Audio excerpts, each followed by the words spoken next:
ଦେଶରେ ଦ୍ରୁତ ଗତିରେ ମାଡ଼ି ଚାଲିଛି ମହାମାରୀ। କିଭଳି ରଖିବେ ନିଜକୁ ସୁସ୍ଥ? କ'ଣ ରହିଛି ଏହାର ଡାଏଟ୍ ପ୍ଲାନ୍? କରୋନା ହେଲେ କ'ଣ ଖାଇବେ?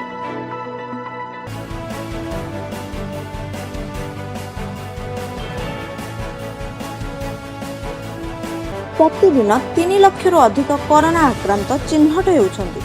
କରୋନାର ଦ୍ୱିତୀୟ ଲହର ଥମି ନଥିବା ବେଳେ ବିଶେଷଜ୍ଞମାନେ ତୃତୀୟ ଲହରକୁ ନେଇ ଚେତାବନୀ ଦେଇସାରିଲେଣି। ଏହି ଘାତକ ସଂକ୍ରମଣ ସହ ଲଢ଼ିବା ପାଇଁ ଭାଇରସର ଚେନ୍କୁ ଭାଙ୍ଗିବା ନିହାତି ଆବଶ୍ୟକ।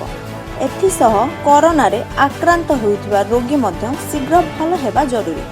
ଏଥିଲାଗି କେନ୍ଦ୍ର ସରକାରଙ୍କ ପକ୍ଷରୁ କରୋନାକୁ ଶୀଘ୍ର ସୁସ୍ଥ କରିବା ପାଇଁ ଏକ ଡାଏଟ୍ ପ୍ଲାନିଂ କରାଯାଇଛି। ତେବେ କ'ଣ ସେହି ଡାଏଟ୍ ପ୍ଲାନିଂ? ଆସନ୍ତୁ ଜାଣିବା। କେନ୍ଦ୍ରର ଡାଏଟ୍ ପ୍ଲାନ୍ ମୁତାବକ କରୋନା ରୋଗୀ ଭିଜା ଆଲମଣ୍ଡ ଓ କିସମିସ୍ ସହ ନିଜ ଦିନ ଆରମ୍ଭ କରିବା ଉଚିତ। ଆଲମଣ୍ଡରେ ପ୍ରୋଟିନ୍ ଓ ଆଇରନ୍ ଭରପୁର ମାତ୍ରାରେ ରହିଛି, ତେଣୁ ନିୟମିତ ରୂପେ ଏହାକୁ ନିଜ ଖାଦ୍ୟରେ ସାମିଲ କରିବା ଉଚିତ। କରୋନାରେ ଆକ୍ରାନ୍ତ ଥିବା ବ୍ୟକ୍ତି ନିଜ ସକାଳ ଜଳଖିଆରେ ମାଣ୍ଡିଆ କିମ୍ବା ଦଲିଆ ଖାଇପାରିବେ। ଏହା ଆମ ହଜମ ଶକ୍ତି ବଢ଼ାଇବା ସହ ଇମ୍ୟୁନିଟିକୁ ମଧ୍ୟ ବଢ଼ାଇଥାଏ।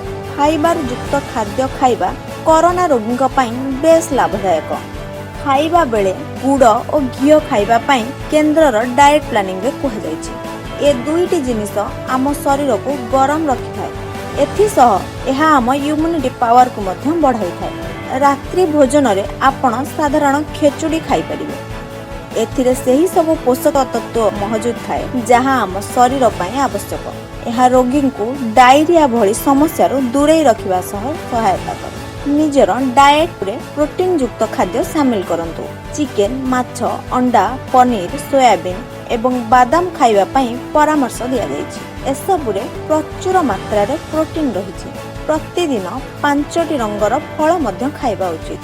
ଏହା ଶରୀରର ଭିଟାମିନ୍ ଓ ମିନେରାଲ୍ସର ଅଭାବକୁ ଦୂର କରିଥାଏ।